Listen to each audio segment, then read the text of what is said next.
রমজানুল করিম আমাদের একেবারে দোরগোড়ায় উপস্থিত। অল্প কিছুদিন পরেই শুরু হতে যাচ্ছে আল্লাহ রাব্বুল আলামিনের অপার রহমত, বরকত, নাজাত, মাগফিরাত ও বহুবিধ কল্যাণের এই মাস।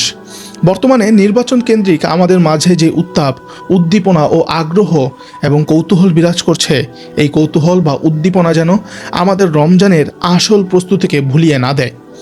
পার্থিব জীবনে বিভিন্ন উপলক্ষ আসবে, সুখ বা দুঃখের মুহূর্ত আসবে, বহু কৌতূহল আসবে এবং চলেও যাবে, কিন্তু আমাদের আখিরাতের পাথেয় সঞ্চয় করার যে সুবর্ণ সুযোগ, সেই সুযোগ কোনোভাবেই হাতছাড়া করা বুদ্ধিমানের কাজ হবে না।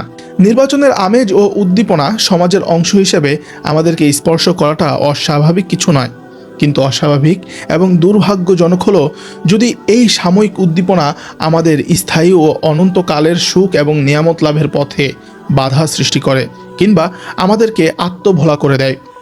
তাই নির্বাচন কেন্দ্রিক কৌতূহলের পাশাপাশি আমাদের রমজান কেন্দ্রিক প্রস্তুতি ও পূর্ব পরিকল্পনাগুলো যথাযথভাবে হাতে নেওয়া দরকার। কারণ যে কোনো কাজেই যথাযথ প্রস্তুতির মানেই হলো সেই কাজের অর্ধেক পূর্ণতা। প্রস্তুতি ভালো হলে কাজটি এমনিতেই অর্ধেক পরিপূর্ণতা পেয়ে যায়, আর প্রস্তুতি ভালো না হলে হাজারো চেষ্টা করেও কাজটিকে পূর্ণতার সবচেয়ে সর্বোচ্চ পর্যায়ে নেওয়া কঠিন হয়ে পড়ে। এই প্রসঙ্গেই আল্লাহ রাব্বুল আলামিন কুরআনুল কারিমে তাবুক যুদ্ধের ঘটনা উল্লেখ করেছেন। সেই যুদ্ধে মুনাফিকদের একটি দল এবং কিছু সরল মনা মুসলমান অংশগ্রহণ করেননি, যদিও তারা পরে তাওবা করেছিলেন। যারা শরীক হননি তারা বিভিন্ন অজুহাত দেখিয়েছিলেন যে তাদের যাওয়ার ইচ্ছা ছিল, কিন্তু পরিস্থিতির কারণে হয়ে ওঠেনি। আল্লাহ সুবহানাহু ওয়া তাআলা তাদের সেই দাবি নাকচ করে দিয়ে বলেন, যদি তাদের বের হওয়ার সত্যিকার ইচ্ছা থাকতো তবে তারা অবশ্যই এর জন্য প্রস্তুতির আয়োজন করত। অর্থাৎ প্রস্তুতি না নেওয়া থেকেই বোঝা যায় যে তাদের আসলে ভালো কিছু করার সদিচ্ছা ছিল না। এই আয়াত থেকে আমাদের শিক্ষণীয় বিষয় হলো, রমজান আসার পর শয়তান শৃঙ্খলবদ্ধ থাকে এবং জান্নাতি আবহ বিরাজ করায় আমরা অনেকেই ভালো কিছু করার চেষ্টা করি, কিন্তু মানসিক ও প্রাক প্রস্তুতি না থাকার কারণে শেষ পর্যন্ত তা হয়ে ওঠে না। জীবনের বেশিরভাগ রমজানই আমরা পার করেছি কেবল আফসোস আর আক্ষেপ নিয়ে। রমজান শেষ হওয়ার পর আমরা হাই হুতাশ করি যে তেমন কিছুই করা হলো না, মাসটি চলে গেল। এরপর শয়তান আমাদের মিথ্যা প্রবোধ দেয় যে সামনের রমজানে আল্লাহ হায়াত দিলে যথাযথ ইবাদত করব। আমরাও সেই মিথ্যা সান্ত্বনা গ্রহণ করে নিজেকে বুঝিয়ে রাখি, কিন্তু এভাবে একের পর এক রমজান চলে যায়, আমাদের আফসোসের আর শেষ থাকে না। এর মূল কারণ হলো আগে থেকে যথেষ্ট পরিমাণ প্রস্তুতি এবং যথাযথ পরিকল্পনা না নেওয়া।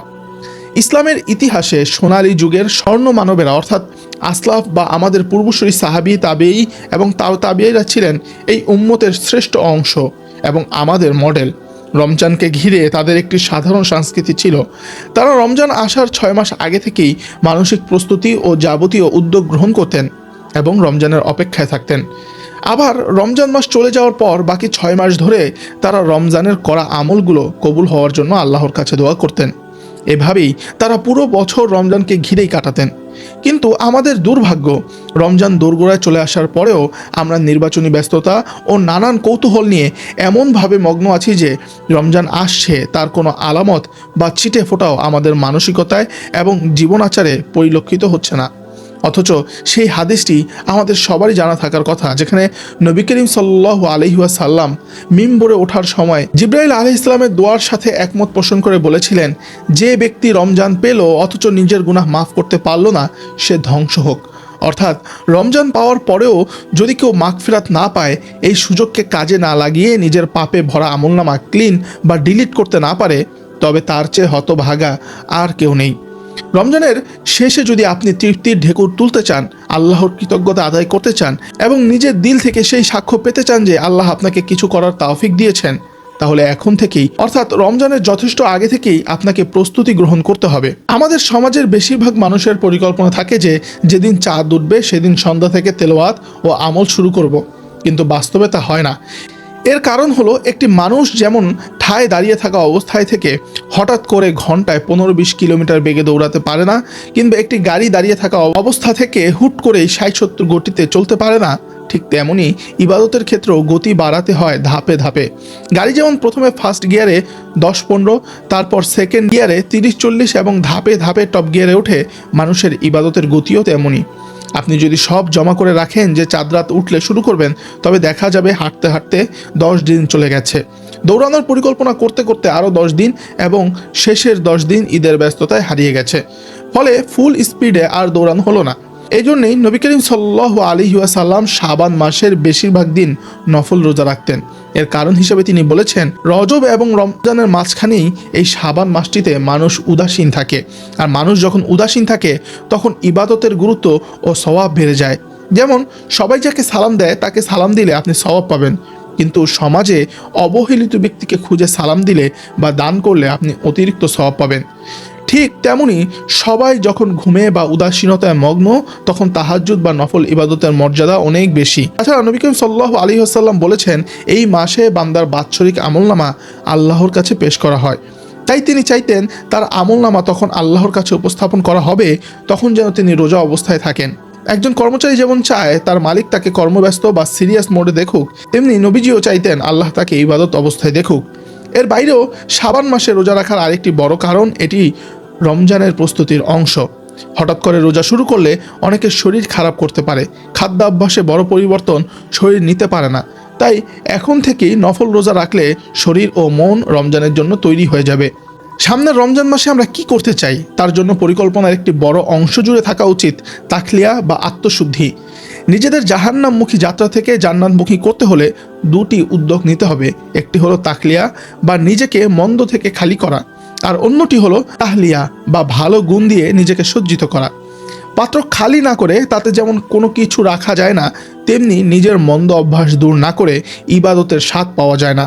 রমজান কেন্দ্রিক পরিকল্পনায় আমার কাছে মনে হয় দুটি প্রধান বিষয় বা বাধা নিয়ন্ত্রণ করা জরুরি।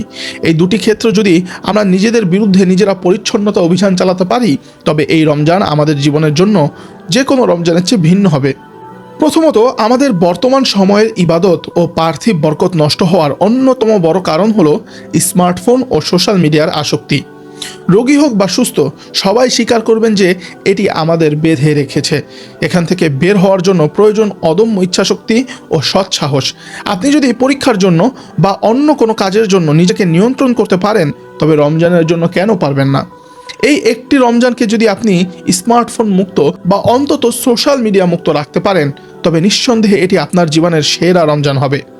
আমি অনেক নেককার মানুষকে জানি যারা রমজান উপলক্ষে নেট কানেকশন বিচ্ছিন্ন করে ফেলেন বা নির্দিষ্ট সময়ের জন্য সীমিত করে দেন। এটা সবার জন্য সম্ভব না হলেও আমরা অন্তত একটি টাইম লিমিট ঠিক করতে পারি যে মাগরিবের পর থেকে ফজর পর্যন্ত অনলাইনে থাকবো না। এই সৎসাহসটুকু যদি আমরা দেখাতে পারি এবং পারিবারিকভাবে এমন পরিবেশ তৈরি করতে পারি, তবে রমজানের প্রস্তুতি অনেকখানি সার্থক হবে। মনে রাখবেন, ইবাদতের ফোকাস নষ্টকারী বিষয়টিকে আগে সরাতে হবে। কূপে মরা ইঁদুর রেখে হাজার বালতি পানি তুললেও যেমন পানি পাক হয় না, তেমনি মনোযোগ নষ্টকারী যন্ত্র হাতে রেখে ইবাদতের পরিকল্পনা করলে তা পূর্ণাঙ্গ হয় না। রমজানে যেই বিষয়টি আমাদের ইবাদতের পথে সবচেয়ে বড় বাধা, তা হলো আমাদের অস্বাস্থ্যকর খাদ্যাভ্যাস। রমজান মাসটি এসেছে সংযম শেখাতে, অথচ আমাদের দেশে রমজান কেন্দ্রিক ভাজা পোড়া ও অস্বাস্থ্যকর খাবারের যে সংস্কৃতি গড়ে উঠেছে, তা আমাদের ইবাদতের শান্তি কেড়ে নেয়।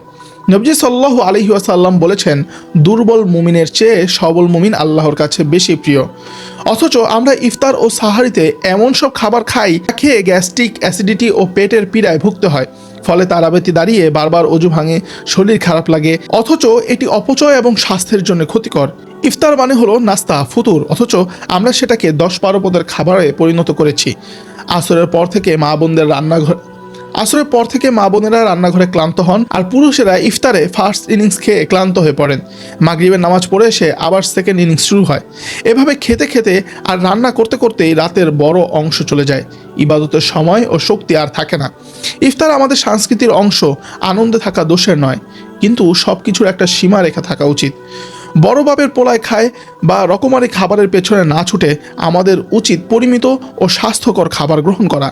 তাই আসুন, ইবাদতের স্বার্থে আমরা এই দুটি বাধার বিরুদ্ধে এখনই পরিকল্পনা গ্রহণ করি। সোশ্যাল মিডিয়া আসক্তি এবং লাগামহীন খাদ্য অভ্যাস, এই দুইটি বিষয় নিয়ন্ত্রণ করতে পারলে আমাদের রমজান হয় অর্থবহ, প্রশান্তিময় এবং ভিন্নতর। আল্লাহ তাআলা আমাদের সবাইকে রমজানকে অর্থবহ করার জন্য যা যা করার এবং যা যা উদ্যোগ নেওয়া প্রয়োজন, সেই সব পরিকল্পনা ও প্রস্তুতি এখন থেকেই গ্রহণ করার তৌফিক দান করুন। আমিন।